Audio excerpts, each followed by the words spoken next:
राधे राधे दोस्तों, देखिएगा आप सभी को संकट चौथ पर्व का बहुत बहुत शुभकामनाएं। फ्रेंड्स, आज की वीडियो में हम जानेंगे कि संकट चौथ व्रत की पूजा हम कैसे करते हैं, कथा कैसे सुनते हैं। और तो देखिए, संकट चौथ का जो व्रत होता है वो इस 2025 में 17 जनवरी को किया जाएगा। तो 17 जनवरी के दिन सुबह सुबह नहा धोकर बढ़िया से तैयार होकर हम पूजा करेंगे। जिस जगह पर हम पूजा कर रहे हैं पहले उस जगह को साफ़ कर लेंगे। वहाँ पर एक चौकी लगाएंगे। चौकी पर हमें लाल रंग का वस्त्र बिछा लेना और फिर हम यहाँ पर थोड़े से फूल या तिल का आसन दे करके गणेश भगवान को विराजमान करेंगे। फोटो या मूर्ति जो भी आपके पास है उनको विराजमान कर लीजिए। उसके बाद में अगर आपके पास मूर्ति फोटो दोनों में से कुछ भी नहीं है तो आप सुपारी को गणेश जी का रूप मानकर रख सकते हैं। उसके बाद में आपको संकटा माता से अपने बच्चों की अच्छी स्वास्थ्य दीर्घायु के लिए आपको प्रार्थना करनी है। ऐसा आपको संकल्प लेना है कि मैं आपका व्रत कर रही हूँ, सब कुछ अच्छा करे। फिर जल के छींटे लगा कर के भाव स्वरूप स्नान करा देना है भगवान गणेश को। उसके बाद में देसी घी का आपको दीपक जलाना। आप देसी घी का दीपक या तिल का भी जला सकते हैं, जो तिल का तेल होता है उसका दीपक भी आप जला सकते हैं। बाद में गणेश जी को स्नान कराने के बाद हमें वस्त्र स्वरूप गणेश जी को कलावा समर्पित करना। और आपके पास में अगर जनेऊ हो तो आप जनेऊ भी समर्पित कर सकते हैं। दोनों में से कोई भी चीज़ समर्पित कर दीजिए, कोई दिक्कत की बात नहीं है। इसके साथ ही साथ कलावा या मौली आपने समर्पित कर दिया। फिर हम भगवान गणेश को रोली का तिलक करेंगे, दीपक को भी तिलक करेंगे और तिलक के ऊपर हम जो है तिल समर्पित करेंगे। यहाँ पर चावल का उपयोग नहीं करेंगे, तिल समर्पित करेंगे। थोड़े से तिल हमें दीपक में डाल देने, क्योंकि जितने साथ में आपको गणेश जी को दूर्वा जरूर समर्पित करनी है। उसके साथ ही साथ लाल रंग का फूल आपको जरूर समर्पित करना है।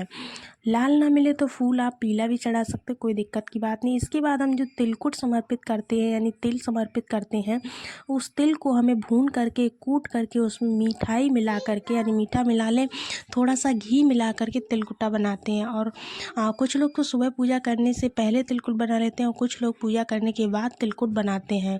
अगर आपने पहले तिलकुट बना लिया है तो आप तिलकुट समर्पित कर दीजिएगा। घी बनाया है तो दोस्तों आप साबुत तिल और जो कच्चे तिल होते हैं ना, उनको मिला करके आप भगवान गणेश को समर्पित कर सकते हैं।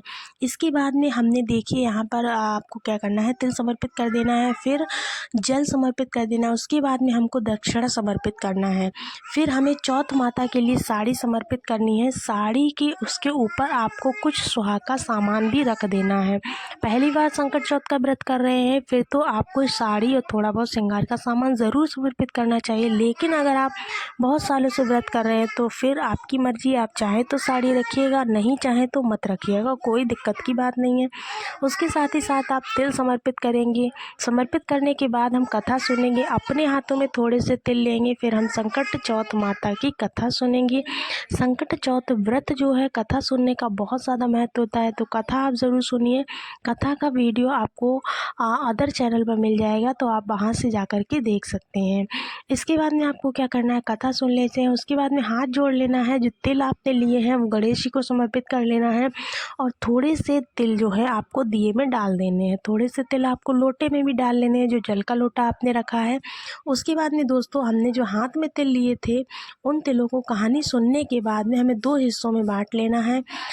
जो एक हिस्सा है वो हमें जल में डाल देना, एक हिस्सा भगवान गणेश को समर्पित करना। उसके बाद भगवान गणेश की आरती करना। आरती करने के बाद हाथ जोड़कर पूजा में रही कमियों के लिए गणेश भगवान से क्षमा याचना करना है और अपनी संतान की लंबी उम्र और अच्छे स्वास्थ्य के उज्जवल भविष्य के लिए प्रार्थना करेंगे। दोस्तों, इस तरह से संकट चौथ व्रत की पूजा करने के बाद हम अपने सीधे हाथ में थोड़ा सा जल लेंगे और उस जल को चौकी के ऊपर से 2 बार बार देंगे। बारने के बाद हमको हाथ जोड़कर प्रार्थना कर लेनी है। इस तरह से हमारी पूजा संपूर्ण हो जाएगी। करने के बाद, क्योंकि हम दिन में ये पूजा करते हैं, तो पूजा करने के बाद जो जल का लोटा है यह हमें सूर्य देवता को अर्घ देना होता है, ठीक है ना। उसके बाद जो भी आपने सामान निकाला हुआ है, जो भी बायना निकाला है, साड़ी श्रृंगार का सामान, तिल और दक्षिणा, जो भी चीज़ें वो हमें अपनी सासू माँ को दे देंगे। अगर आपने साड़ी निकाली है तो साड़ी के साथ तिल और दक्षिणा रख कर दीजिएगा। अगर साड़ी नहीं निकाली है तो तिल और दक्षिणा दीजिएगा, बायने के रूप में सासू माँ को दे देते हैं, ठीक है ना। बहुत ही छोटा सा उपाय था, मतलब बहुत ही छोटी सी विधि थी, तरीका था, तो इसको आप इस तरह से कर सकते हैं अगर नए नए हैं, ठीक है ना।